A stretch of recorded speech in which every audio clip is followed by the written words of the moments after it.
नमस्कार मित्रांनो, मंथन चॅनल मध्ये आपलं स्वागत आहे.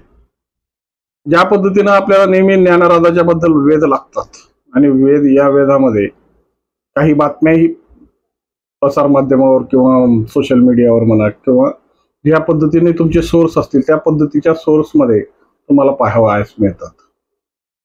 मुद्दा हे असतो की जी बातम्या ज्या प्रसारित होतात किंवा ज्या फिरतात त्या बातम्यांचा आधार आणि ज्या पद्धतीची सत्यता ही नक्की तपासली पाहिजे.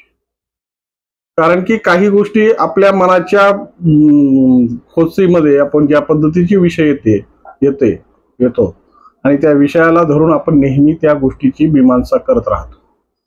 वास्तविकता तर ही असते की ज्या पद्धतीने ज्ञानराजा ही विषय आता सगळ्या मार्केटमधून बाद झालेला आहे, प्रतिष्ठाहीन झालेला आहे, की त्याची कैफियत कुणाकडे मांडावी हा आता प्रश्न प्रत्येक माणसाच्या डोक्यात आहे. कदाचित तुमच्या अंगावर एखादा विषय तुम्हाला जर सांगण्यात आला आणि तुमच्याकडे ज्ञानराजाची एखादी जबाबदारी देण्याची कुणी प्रयत्न केला तर तुम्ही ती जबाबदारी स्वीकारणार नाही. कारण की ज्या जबाबदाऱ्या शक्य असतात, ज्या जबाबदारीबद्दल खात्री असते किंवा ज्या जबाबदारी हे आपल्याला अडचणीत टाकणार नाही त्या जबाबदारी माणूस सहजपणे घेतो आणि त्याला पेलवतो सुद्धा.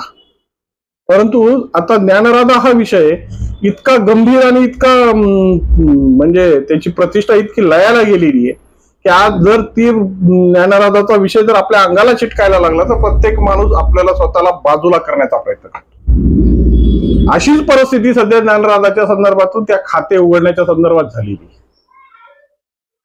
सगळ्यांना प्रश्न पडला असेल की डीसीसी बँकेत ज्या पद्धतीने व्यावसायिक सम्राट जाधव यांनी या ज्ञानराजाचं खातं उघडलं आणि हे खातं उघडल्यानंतर ही डीसीसी बँक आधीच कंगालीच्या परिस्थितीत आहे. पुन्हा या कंगालीच्या परिस्थितीत या डीसीसी बँकेतून कशा पद्धतीनं ग्राहकांना पैसे मिळतील. पण वास्तविकता ही आहे की जेव्हा कुणीच विचारत नाही ना तेव्हा माणसाला झोपडीचा सहारा घ्यावा लागतो किंवा मिळेल तिथे आश्रय घेण्याची तयारी असते.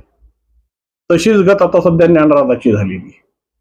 कारण की या ज्ञानराजाच्या सुरेश कोटेंनी ज्या पद्धतीने बँकर्सच्या सोबत विश्वासघात केलाय, या पद्धतीने बँकर्सना वेगवेगळ्या पद्धतीचे चुने लावण्याचा प्रयत्न केला. कारण की या तपासाच्या भूमिकेत खूप खूप अशा बँक आहेत की या तपासाच्या भूमिकेत भरडल्या गेल्या.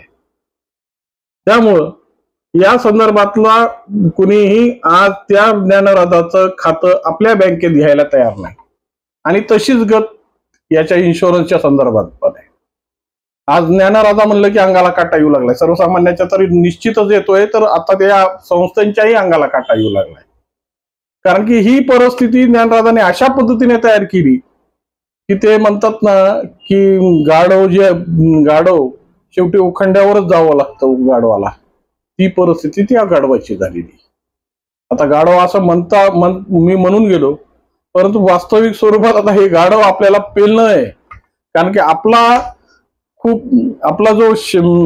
जो धनसंचय आहे, आपण कणकण गोळा करून ठेवलेला पैसा आहे, या गाढवाच्या आपण ओझ या गाढवाच्या पाठीवर दिलं होतं. पण गाढवानी आपली गाढवाची अक्कल लावली आणि हा पैसा ज्या पद्धतीने त्या गाढवाची गोष्ट आहे ना की मिठाचे पोतं त्या गाढवाच्या अंगावर दिले आणि त्याला चालता येत नव्हतं आणि अचानक तो एका नदीत पडला आणि ते मीठ विरघळून पुन्हा तो गाढव चालायला लागला. तशीच परिस्थिती या ज्ञानराजाची सध्या झालेली. या पद्धतीने त्या गाढवाने गाढवाच्या पाठीवरचं मीठ विरघळलं. त्या पद्धतीने ह्याने आपण जी विश्वासानं दिलेला पैसा, आपण ठेवलेली ठेव, हे स्वतःच्या प्रतिष्ठा, स्वतःची ऐकवत, स्वतःच मोठेपण हे गाजवण्यासाठी आपला पैसा ज्या पद्धतीने भरमसाठ पद्धतीने वापरला आणि खऱ्या अर्थानं सामाजिक परिस्थितीमध्ये जी आज आमची गत आणून सोडलेली आहे ती गाढवासारखी झाली. त्यामुळं गाढव म्हणणं योग्य नाही, पण म्हणावं लागतं कारण की पर्याय नाही. आणि आज परिस्थिती त्या पद्धतीने झाल्यामुळं कुणीच दारात उभं करेना. त्यामुळं आता सम्राट जाधव आणि कलेक्टर साहेब दोन्हीही परेशान झाले की शेवटी करावं काय. तर शेवटी पर्याय निघाला. कारण की डीसीसी बँकेचे प्रशासक म्हणून कलेक्टरांना स्वतः नियुक्ती दिलेली आहे आणि त्यांच्या आधिपत्याखाली किंवा त्यांच्या मार्गदर्शनाखाली सम्राट जाधव या डीसीसीचं काम करतायत. त्यामुळं ही डीसीसीचे ज्या पद्धतीची कार्यवाही आहे ती कार्यवाही आता हेच संचालित करणार आहे. त्यामुळं ठेवीदारांना घाबरायची गोष्ट नाहीये. जो कोणी काही पैसा येईल हा विशेष बाब म्हणून ज्या पद्धतीच्या वसुल्या होतील, ज्या पद्धतीनं हा पैसा जमा होईल त्या पद्धतीनं ठेवीदारांना ती पैसे डीसी म्हणजे ज्ञानराजाचे व्यावसायिक त्या टप्प्याटप्प्याने त्यांच्या क्रायटेरियानुसार त्यांच्या जे त्यांनी हिशोब लावून ठेवलेत त्या हिशोबानुसार हे ठेवीदारांमध्ये वाटप होते. पण डीसीसी मध्ये खातं उघडल्यामुळं, कारण की डीसीसी आधीच बदनाम आहे, डीसीसीची ज्या पद्धतीची अवस्था आमच्या मायबापांनी करून ठेवली की ज्या पद्धतीने ह्याला फक्त एक कुरण समजून ह्याला चरण्याचा प्रयत्न केला, नाही तर डीसीसी ही जिल्ह्याचा कणा होता. या पद्धतीने डीसीसीची परिस्थिती ज्या एक काळ बघितला, अगोदरचा काळ बघितला तर जिल्ह्याचे 70% व्यवहार हे डीसीसी बँकेत सुरू होत होते. परंतु त्या पडलेल्या त्या भ्रष्टाचाराच्या आळ्यामध्ये झालेल्या घोटाळ्यांमध्ये डीसीसीची अवस्था सुद्धा ज्ञानराजासारखी झालेली आहे. त्यामुळे आपल्याला त्या गोष्टीवर विश्वास बसत नाही. पण हे विश्वास ठेवावीच लागेल, कारण की परिस्थिती ज्ञानराजासारखी इतकी वायाला गेलेली नाहीये.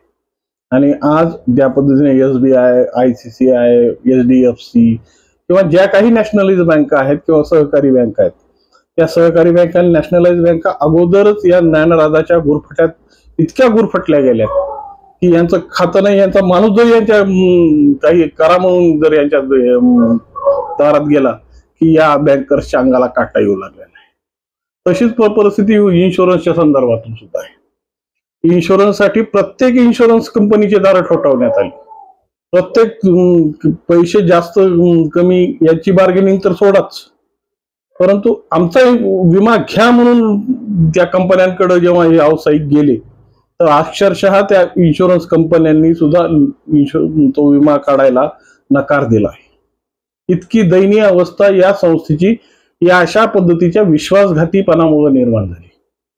हा विश्वासघात कशा पद्धतीनं कुणाला उद्भवलाय याचे प्रत्येक उदाहरणं समाजात आपल्याला पाहावयास मिळतात. परंतु या पाहावयास मिळणाऱ्या उदाहरणांना आज ज्या पद्धतीची परिस्थिती, आपला हात अडकून पडलाय, जोपर्यंत आपला हात सरळ होत नाही, आपला हात निघत नाही, कारण की घामाचा एक ना एक रुपया आपला महत्वाचा आहे.